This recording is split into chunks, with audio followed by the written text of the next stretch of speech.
Hey everybody, welcome to Ramble and Mosey, the podcast where conversations wander, ideas stretch their legs, and the trail always leads somewhere interesting. I'm your host, Jonathan. In this special episode, we're bringing you the first of a two-part series diving right into the heart of the Michigan Outdoor Summit. Part 1 features a dynamic panel discussion led by Haley Bennett with guests from across the state. These are leaders, thinkers, and doers shaping the future of Michigan's outdoor spaces. And in part 2, we're going to slow things down a little bit for a sit down with Ian Solomon and Dan Wanchura. Those guys are going to explore storytelling, stewardship, and the power of place in all of our lives. So lace up, settle in, and let's ramble. Are We Even Friends? Hosted by Haley Bennett. Awesome. Well, thanks everyone for coming back inside. I know it's a beautiful Northern Michigan day and so excited to be here. We have a rock star panel for you and I'm excited to introduce them really quickly. And if you want to learn more about our panelists all throughout the day as well, they're all available on the website. I'm going to start with Danielle Todd. She is the founder of Make Food Not Waste and is a statewide leader in reducing food waste through upcycling kitchens, training programs, and community education. Katie Cruikshank is a VP of Advertiser Solutions at Outsize Inc., and she helps iconic brands like Ski, Yoga Journal, Outside Magazine connect people to the outdoors in meaningful ways. And Rory Tebow is here as a land protection specialist with the Land Conservancy of West Michigan. He grew up along Lake Michigan shoreline and has dedicated his career to conservation and community. With a background in landscape architecture, he now serves with the Conservancy protecting critical lands and bringing people closer to nature. So to kind of kick off this panel and start, maybe Owen, we'll start with you to dig a little bit deeper. You mentioned kind of the brand perspective in the outdoor industry, just how the industry's changed over the past 5 years since COVID, but maybe kind of diving into what the brands are experiencing themselves and how they're needing to shift. Yeah, I would say that the brands, to a degree, the ones that are being successful right now are the ones that are being a little bit more inclusive and thinking actively about those new customers.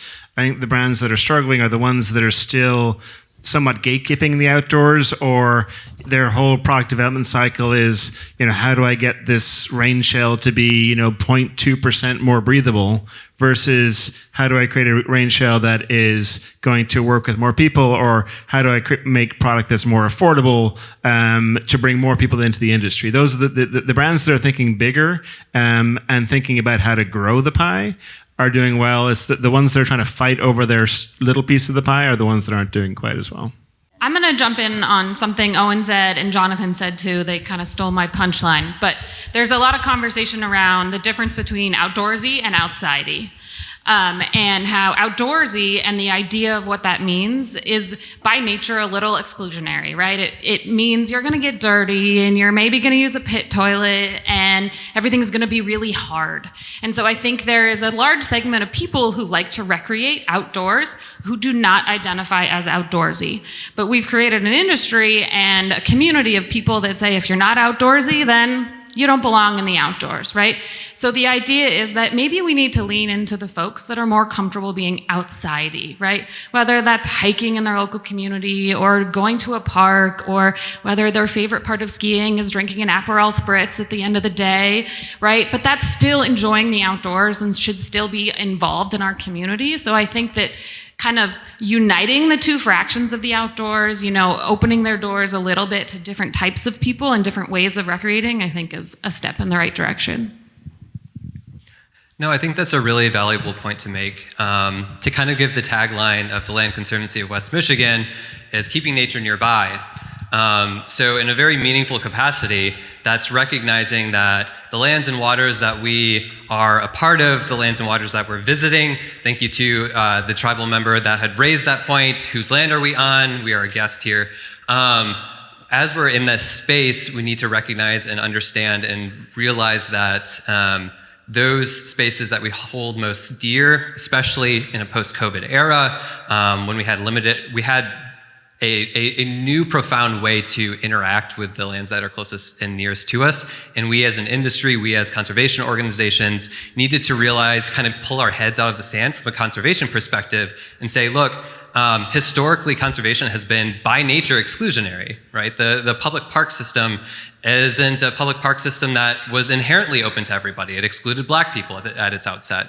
And that legacy in history, both in conservation and landscape architecture and urban design, with the history of redlining, the fabric of our environment has had these exclusionary barriers to access. So first, it starts with recognition, and then moving the industry, moving the conservation organizations, moving the conversation along to understand how we can broaden that tent.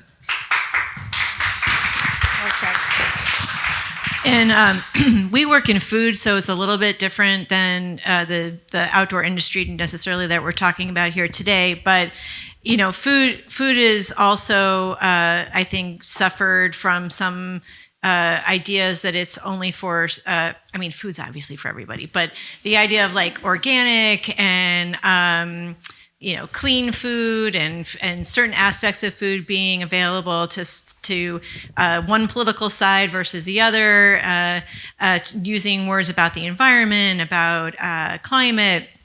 And what we find in our work when we talk about food waste is that we really, in not talking so much about words like environment and climate, because there are so many other benefits to a food system that works for everyone, that feeds as many people as possible, that keeps waste out of our landfills so that we have clean air, clean water, things like Eoin said. I mean, there are things that we all share, that we all agree that we want to live in beautiful spaces. So it's a matter of broadening, sometimes it's a matter of broadening our vocabulary as much as broadening the tent and the spaces. So can you share some examples of maybe how we can all be more collaborative across different industries and sectors to become more welcoming? For example, is there anything that an outdoor brand could do to help your work, or how communities can uplift certain brands, or just how we can create more cohesion and collaboration? One thing I would say is I work with a woman called Teresa Baker to set up the Outdoor Diversity Alliance, ODA, and as part of that, we talked to different folks in different underrepresented communities about what's sort of standing in the way of them doing their work. Because I think brands, at least until maybe this year, wanted to sort of promote their DEI or their inclusion bona fides. And so they would go out to these grassroots organizations and say, oh, I want to do something. What can I do? What's the thing that we can partner on? And typically it became, what we heard back from these grassroots organizations, it became very transactional, right? It's just like, okay, we do we sponsor this one thing, you do this one thing, we get to post about it on our social, we get to have a press release, and then we all go about our merry ways. And the reality is, and this sort of came out of the presentation too, organizations need ongoing funding. It isn't just a drop here and then there you go and that's great. It's how do organizations continue to do the great work that they're going to do on an ongoing basis, so that they can actually spend the time doing the work as opposed to spending so much time trying to raise the money to do the work. And so brands, I think, need to be thinking about that. Let's truly partner with organizations, grassroots organizations, tribal organizations, et cetera, and help them to and then get out of the way, quite frankly, and let them do their work.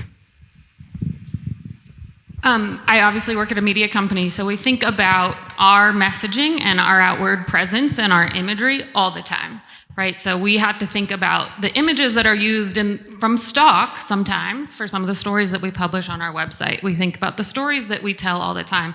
We think about an A/B test endlessly, headlines all the time, right? So we are often looking at traffic. Are people coming in through SEO and they're one and done? Are they coming back 5 times a week and they really love our content? So this idea of how do we as a media brand uplift voices in a new way, I think is a step that we can take. And then how do we share those voices? And then how do we attract the eyes of the audience to some of these new voices? We find, especially since COVID, that a lot of our traffic is coming on our service content, right? It's how to take my kid outdoors, or best running shoes for every day, right? We see a lot of traffic on the more general type things, and that's really important to us, is how do we really use our voice to celebrate the core and the more, right? That's another term we use for the outsidey and outdoorsy. But for us, we really want to kind of to double tap on what Eoin said, is really celebrate new voices and bring in new perspectives. My development manager would kill me if I didn't use this opportunity to say, we have ample business partnership opportunities with the Land Conservancy. No, but no, to that point, right? It's traditionally, there's a transactional approach. Once in a while there'll be an organization or a credit union or something that will reach out and say, hey, we want to plant a tree. Can you facilitate that? And as we're thinking about ongoing stewardship, ongoing maintenance, the preserves that we manage, the partnerships, the community members, the local units of government that we collaborate with, there's kind of a running joke in the architecture world where it's like a building's going to look its best on the first day of opening, and the landscape's going to look its worst. But fast forward 15 years and see who's winning. It's kind of the same approach, right? So you put all this infrastructure, you put all this money, you put all this investment into building a new trail, opening up a new park, but what does that look like to that community in 20, 30, 40, 50 years ago? We're in the business of perpetuity, so we have to think strategically. We can't move fast, quickly break things, right? We have to take a sustainable approach. So in that end, and to that end, there's a lesson to be learned also in working with tribal entities where you move at the speed of trust, right? So if you're making intentional relationships, if this is a really broad tent approach, then, I'm not going to see somebody today and be like, hey, let's make a deal tomorrow, right? It's going to be like, hey, let's have a conversation. And then I'm going to see you in 6 months or 6 weeks or 6 days, and we're going to have coffee again, and we're going to talk again and again and again. My colleague here, Chris, he's our conservation easement manager. He's in the business of having and maintaining the relationships with our landowners, because landowners change. The land is the same in a sense, right? Our meets and bounds description of a property, but the influences on that property, the landowners are going to change. So how do we make sure that we are in a position to be able to be a good neighbor, a good visitor, and a good steward for forever? So in that end, and if we take that same approach that we use traditionally in conservation, apply that to our business relationships, apply that to our community relationships, then how can we be a good neighbor, a good friend, a good steward for your conservation missions for forever, so that we are both moving in the same direction? I just want to also say I attended the Pitch Me competition here yesterday, where we heard the pitches of 5 different companies, and the category was outdoor innovation and clean tech.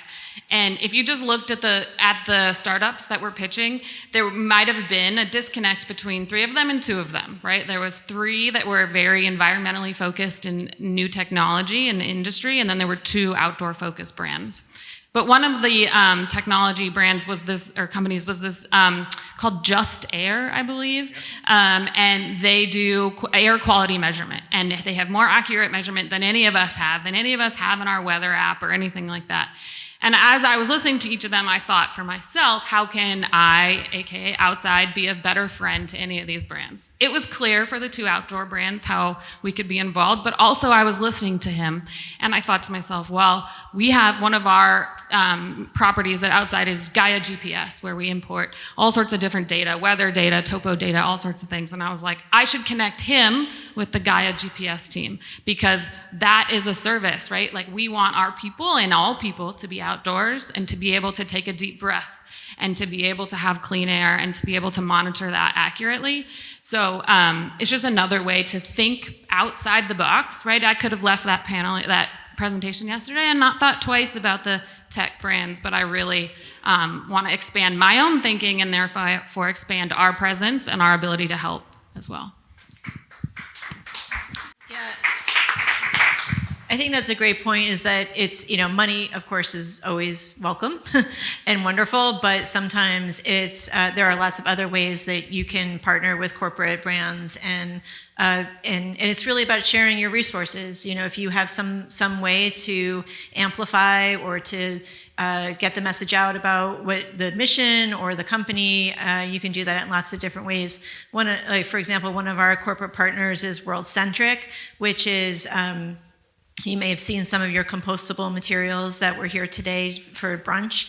And, they've provided us with low cost and sometimes no cost packaging for the meals that we create for the community.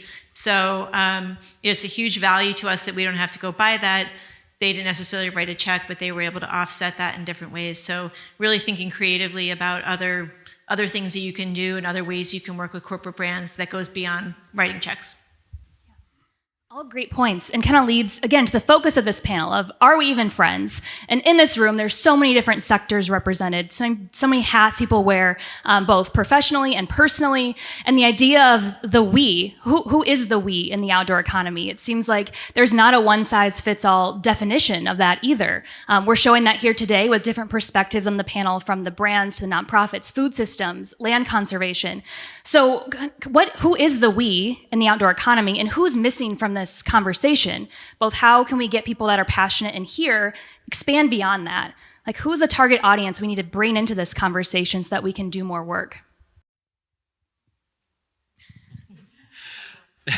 Big question. Yeah, no, it's the relevant question, and it's also, that for many nonprofits, I'm sure it's also the board recruitment season and committee recruitment season. So we're also trying to think of strategically, we went through a strategic conservation plan and strategic action plan update, and there's a recognition that's embedded within that historically we are a wealthy, white, affluent, serving organization. Conservation generally is. In that end, and to a degree where we want to work intentionally with communities, not for communities, we do not want to have a token individual that sits on a board or committee and oh, cool, we checked our DEI box. That's not what we're working for. So how do we take a meaningful approach to cultivating relationships where people feel empowered to come to us, to join us on our work days, to volunteer with us, and then through that relationship, through that rapport building, we can then move them, or if they are so inclined, to join us in a greater leadership role within the organization by sitting on a board committee or a program committee. So the question of who's missing from this audience right now? Well, I mean, candidly, it's a Thursday, right? Right? Wednesday? Okay, cool. It's Wednesday in the middle of the day. A bunch of people are here on their work day. But there's a lot of people that do not have the privilege or luxury to step out, join a conference, and join us here, right? So if we're thinking about how do we protect, conserve, restore, bring people together to enjoy, recreate, build an industry around the nature nearby, well, that's going to be the people that are taking a hike after work, right? And if their third shifters, that walk is at 8 a.m., right? If they have 2 or 3 kids, or they're a single family house or single parent household, right? They don't have the luxury of being able to have affordable childcare such that they can get a sitter and then join us here, right? So lowering the barrier to entry, that was something that you absolutely touched on in your keynote, and it's something that we as a conservation organizations generally are trying to understand and meet people where they're at. So it is a broad approach. We're not trying to identify, oh, we're missing this demographic or this ethnicity or this voice that meets this intersectional identity that hasn't been historically represented. It's, no, we have to actually go out. We have to lower our gatekeeping agency and invite people into this approach. It's an invitation, it's a reciprocity, it's not an identification or a selection or, picking this person over this person. I really want to say everyone, but that answer was so good. I also think youth. Like, is there anyone in this room under 25? 2 people, 3 people, 3 people, right? But that's not a great number. And really, if we want to grow the outdoors and we want to grow stewardship and environmental awareness and entrepreneurship, we need young people in the room with us while we're having these conversations. So that's one other way I would say. Yeah, I think the other piece too is, yes, the outdoors is for everyone, and that's a bit of maybe an overused phrase, but how cool would it be if Michigan became known as the the outdoors for everyone state, the inclusive outdoors, the outside state, whatever you want to call it.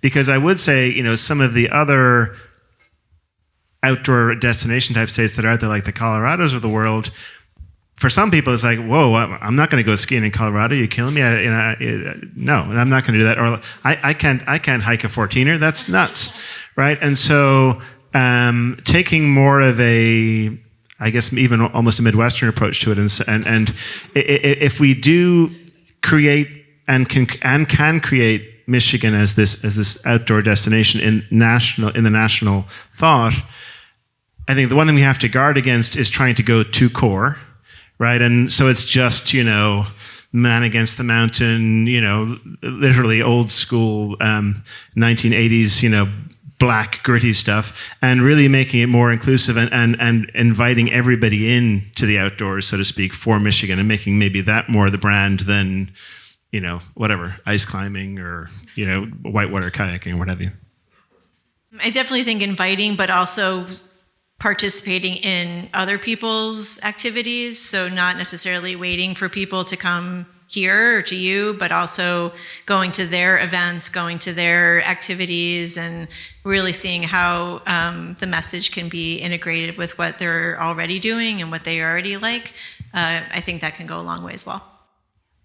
Thank you all. Great answers. And Owen, I like the way you framed it of kind of the good news and where we can be better and grow. And so I'd love to hear some examples, and I'm sure everyone in the audience too, of what's working, what's going well, what are some ways that we have seen an increase in belonging and connection, just kind of amplifying the good that's happening across the state. Or an example from another state that maybe we should look closer at and try to replicate.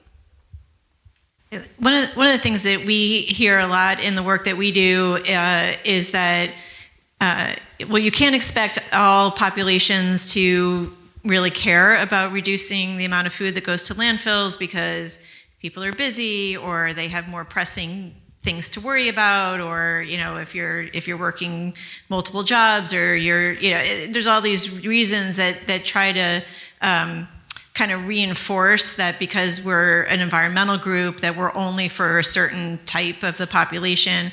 And what we find is that that's absolutely not true, that people of all different backgrounds really care and don't care about the issue. And so not assuming that people feel a certain way can go a long way, whether it's your political party, your income levels. I think it has been surprising to us when we really have conversations with people and they're like, no, we totally get it. Like we absolutely want to learn how to compost, or we want to learn how to use our food better. And so not making those assumptions, I think, can really help as well, especially in the outdoor economy.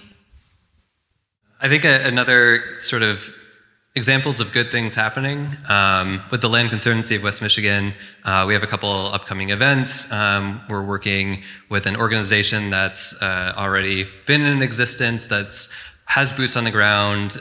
They have the infrastructure developed to be embedded in a community that we cannot necessarily claim as our own, right? So in this case, it's Outdoor Afro in Grand Rapids. It's a national organization, but there's a local chapter. So we're partnering with them and going up to one of our preserves to do a program there. There's also, we have our volunteer work days, and those, especially coming up in the fall season, are certainly an easier barrier to entry. They're kid-friendly. You go and collect seeds, right? It's the charismatic aspect of stewardship and demonstrates that sort of long view. One of the preserves that we're collecting seed from is a preserve that was community initiated, community run. They identified the property and they wanted to restore this remnant prairie habitat. So over the course of 20 years, we're going to be celebrating it soon, that the quote-unquote restoration is complete. And it's through what our stewardship manager calls an army of volunteers, right? Many hands make light work. And so being able to facilitate different forms of engagement throughout the season, demonstrate seasonality, demonstrate ongoing care, reciprocity, but having it at different sort of different intensities of involvement, because not everybody's going to want to yield some chainsaws and go cut Oriental bittersweet on some of our preserves. Some people are just going to want to be able to walk in one of our community partnership parks, Dune Harbor Park in Muskegon County. We had done a moth sheeting, so we had some gentlemen out from John Bull Park Zoo who was able to identify moths in the evening. We lit up a sheet. So just having a diversity of forms of engagement with your organization, so that people, depending on when they can come, whether not everyone can come at 9 o'clock at night, so some people can come at 9 a.m. Being able to diversify that opportunity for engagement and ongoing care and continual. Two other ways that I think we're seeing some cool success in the outdoor industry, and one is, one thing we haven't touched on up here today or even yesterday is I think there's a bit of exclusionary practices around what an outdoor athlete's body looks like. And I think the ranges of sizes has been limiting. People with different shaped bodies and different sized bodies often don't have the same access to gear and apparel as, kind of, no offense, but a straight white male who's very skinny and tall. And I think that we actually have made a lot of progress in the industry in the last handful of years. I know brands that have, made really tough decisions about production and where their products are made in order to maintain an extended size range, which I think is amazing. And I know you see it in media, and not just our media, but other places. You see a range of different body types and shapes, and I think that's really powerful and really helps expand the kind of vision of what the outdoor industry and accessing the outdoors can be. I also think secondarily, there's been progress in recent years that are decoupling alcohol and the outdoors. And I think even today our happy hour is an NA happy hour. And I think there has been a history, in the 80s and 90s especially, where it's a lot about like partying and, getting down and slamming a beer. I know I made an Aperol Spritz joke earlier, but I do love an Aperol Spritz. But I also love to enjoy an athletic at the end of a mountain bike ride, right? And I think that a lot of beer companies now are coming out with really great NA beers, and I think that it really is an important way for us to continue to expand kind of our community and our reach and our presence by kind of moving away from this idea that you get drunk at the end of the day. And there's a lot of conversation too, especially in the West, about mountain towns and mental health. And a lot of these mental health conversations are tied in and looped around alcohol and drug abuse. And there's plenty of resources. If anyone would like them, I can send them around kind of, they're saying sometimes it's a crisis for some of these mountain towns.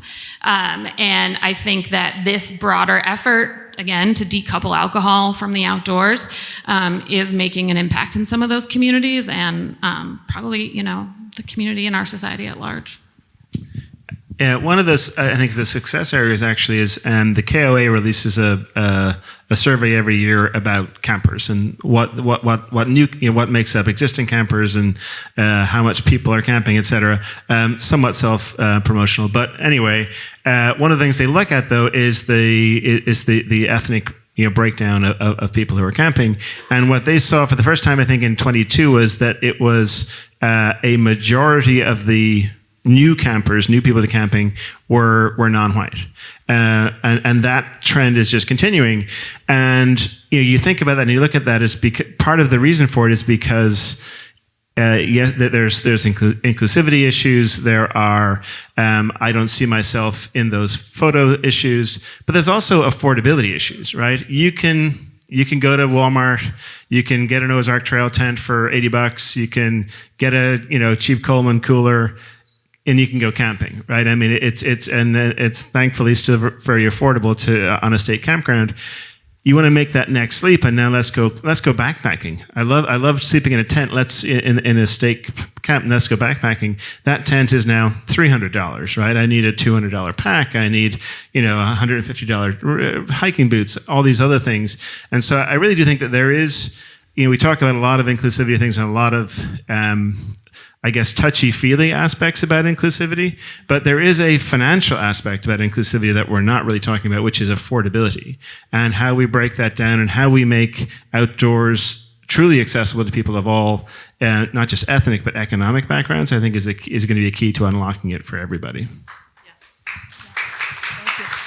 Well, it sounds like we're preaching to the choir here, because we are. A lot of us are believers, and we want this. We want to see this growth. But one sector that's not missing here, that's probably no surprise that I'm going to bring this up, but is our government leadership, people in power that make laws, make decisions. I think a biggest challenge for the industry is it's hard to have that unified voice when we all represent so many unique sectors that need funding, that need resources. So it's kind of a two-pronged question of how do we even go about creating a unified ask or policy platform for the outdoors? How have other states kind of done that? And how can we get more people in the room that are those influential decision makers, and what should they know about the outdoor economy and the financial benefits that can come to our state as well? I know Owen addressed this, and I didn't hear your total answer, but when the big beautiful bill was on the table and they were going to cut off public lands access to a lot of land in the West, it was really interesting to see the different factions of outdoor enthusiasts come together. The man in the back asked about, hook and bullet folks, and that's where we saw hook and bullet folks and moto guys and four-wheelers and hikers and mountain bikers and fishermen all coming together to really lobby against losing access to our public lands. And I think that was a really powerful demonstration of what can happen when we do all come together. I hope we see more of that in the future, more of that collaboration. There is a lot of that, again, going on in the West. There's an issue called corner crossing, which is about jumping borders of states. And I know a lot of different types of enthusiasts are coming together to lobby against that. But I would really hope, I think that's a way we can start to, at least from our side, make our voices more heard with our, government officials, is when we really come together for united fronts. Yeah, it's very much somewhat of a nonpartisan thing, and you may think, if I look at those 24 states that have ORECs, offices, outdoor recreation offices, they're all going to be in blue states, right? You would think, because that's the way we think. Not so at all, right? In fact, if you look at some of the most active states that I would say have religion about the outdoor economy, it's states like Tennessee and Arkansas, right? So it's states that are Montana that are really leaning into this and realize we have this incredible resource and we're going to use it for the good of all the folks in our state from an employment perspective, from an economic perspective. But we have this resource, we really need to get after it. And it's California, for example, you would think probably the bluest of the blue states doesn't have an OREC. So it is truly a thing that can unite us in a very divided time for our country, and we just need to make sure that whatever we do for the state of Michigan is not viewed as, that's a such and such administration thing, and then as soon as that changes, then whatever policy or whatever thing we came up with to support our state will just get whipsawed the next time there's a change to the administration. So we need that sort of big tent approach to bring everyone together.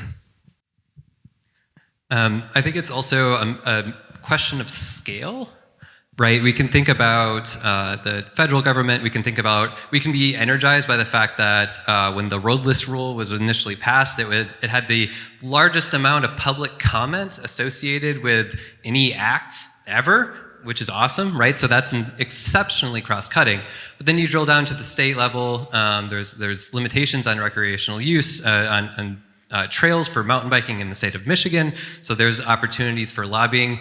In that respect, we had talked about the excise tax with hook and bullet guys being able to be like, hey, I paid for this. You guys are freeloaders, right? So there's opportunities to engage there.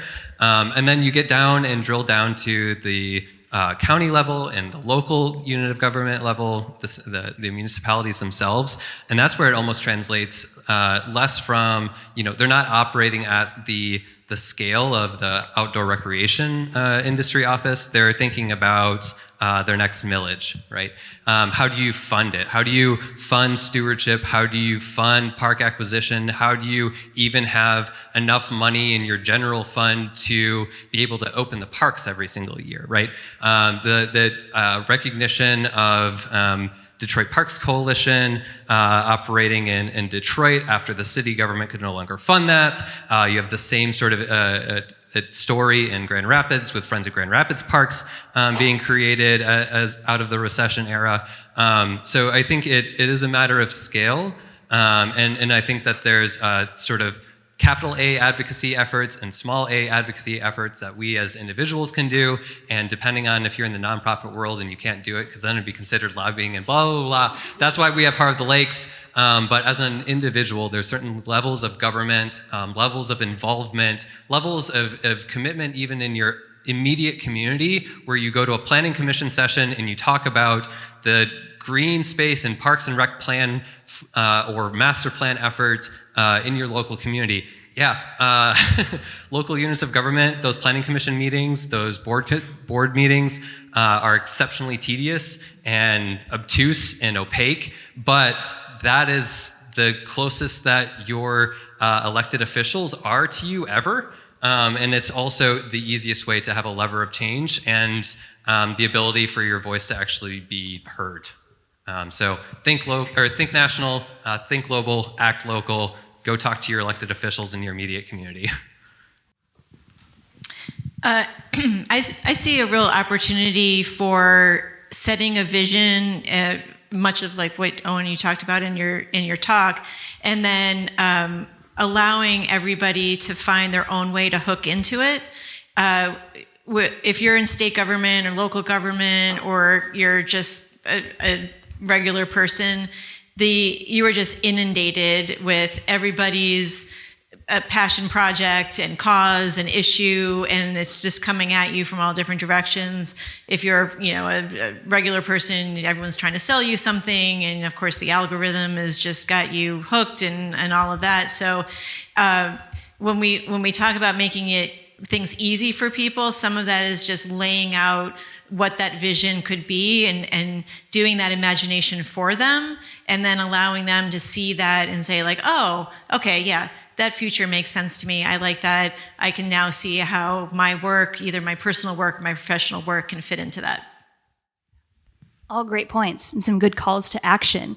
To kind of wrap up our discussion, then we'll have some time for questions from the audience, because I know we probably all have some burning questions. Often the work is really focused on the land, which is a no-brainer because we all love and want to protect the land. But that human element and the people can often get lost. So how can we continue to make sure that human connection stays at the heart of this work? I think there was an activity called Trails as Third Spaces, right? Yesterday or today? Yeah. With Tart Trails. Or today, yeah. So I really love the idea of third spaces. I think about it often when we're talking about how to work with partners and partnerships and the value that we bring as outside to a partner. And I think that at the end of the day, our outdoor community is a third space. Whether that's you're meeting at a trailhead, or you're getting on your bike and you're riding up the Leelanau Trail and you're saying hi to everybody on the way, or meeting your friends to go for a hike or to go skiing. But for me, it's really thinking about the outdoors as a function of our society, and that third space where we find meaning and we find connection. But that does require participation. We have to show up. We have to be there. We have to, I was thinking when we were talking too about the work at Sugarloaf that the Leelanau Conservancy is doing, and it's so exciting and great. We all have to then go use it when it opens. And I think that that kind of active participation in our third spaces is really important. I'm going to give a brief landscape architectural history lesson right now. So the term, so you use land, the more common landscape, right? So if anybody knows this, I need to chat with you. But does anyone know what the word landscape is derived from? Okay. So there's two. It's a trick question. There's two frames, right? So there's the Danish landskip, And then there's the German Landschaft, right? I gotta have. So landscape in the Danish tradition, right? You think of the Dutch painters as well, the Dutch landscape school. You go to any museum ever, and you're going to see a landscape, and there's going to be a Van Noord or something after it, right? That is landscape termed as you would see it. So landscape as one paints. And then there's Landschaft, which is an older understanding of that people and place cannot be separated, right? People and place are one and the same. People have always been in the landscape. They co-create it. We are not separate from nature. That definition of landscape went away in the English translation. If you look at Oxford English Dictionary, the term landscape is as one sees it, not as one is embedded within it. There isn't history embedded in that. So I think, rightfully, yes, we're at a somewhat of a conservation summit, so we are talking about land, and asking how can people not be extracted or bracketed out from the conversation. I think that comes with a deep cultural recognition that we are not separate from nature. If we then think of ourselves as users of nature, that also has its own potential problem, right? Where it's an extractive relationship with the landscape. So I think the question is not only, how do we make sure that people aren't bracketed out from it? How do we understand that people are a part of this? But how do we also understand the relationship between people and place in this unique sort of microcosm or macrocosm that we've created in Land of the Outsiders? So. Final thoughts before we go to our fun lightning round question, which is going to be in one sentence, which that'll be hard. What is your hope for how we can all be better friends, both with the land and with one another? I'm just hoping that we can make this being an outside economy, being an outside state, a nonpartisan issue, and really come together and without judgment and being willing to see everybody's side.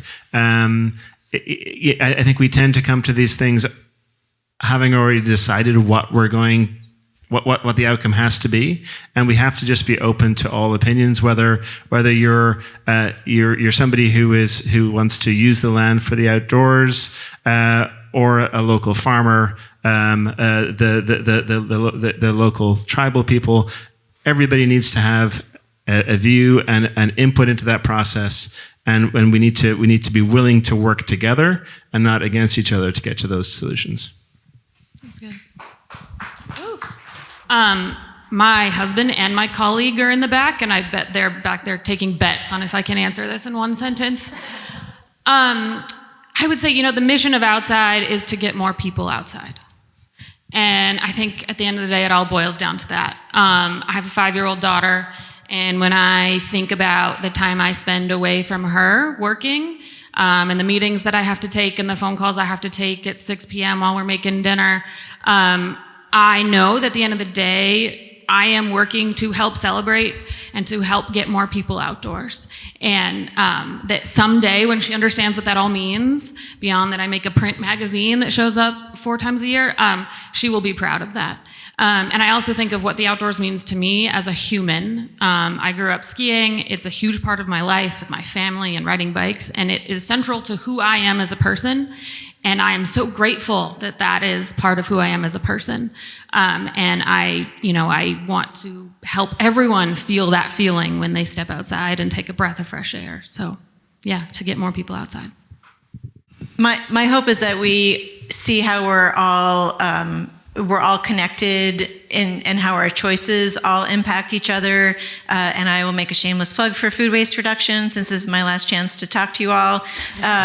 So every pound of food that you throw away in a landfill is about a pound of methane that is released into the atmosphere. Methane's very bad, greenhouse gas. So you can rest assured that after you've gone on your hike or you've enjoyed the outdoors and you go back to the lodge and you eat, please dispose of that responsibly.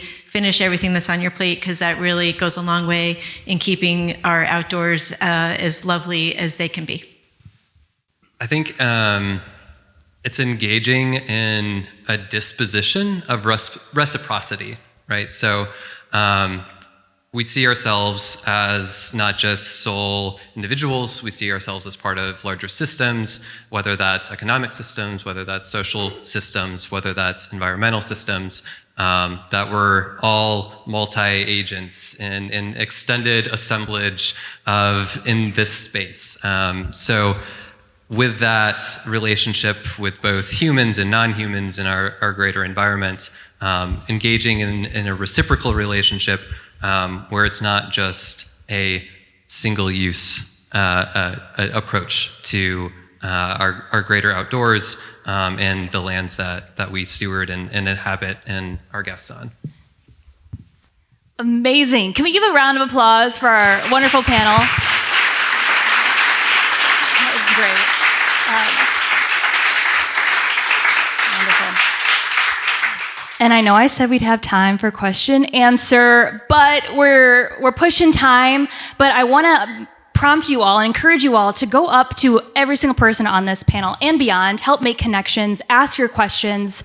They're a wealth of resources, and so are you. So the more that we connect and work across our different silos, the stronger our Michigan outdoor economy will be. So with that, enjoy some fresh air and a break, and panels will start at 1:15.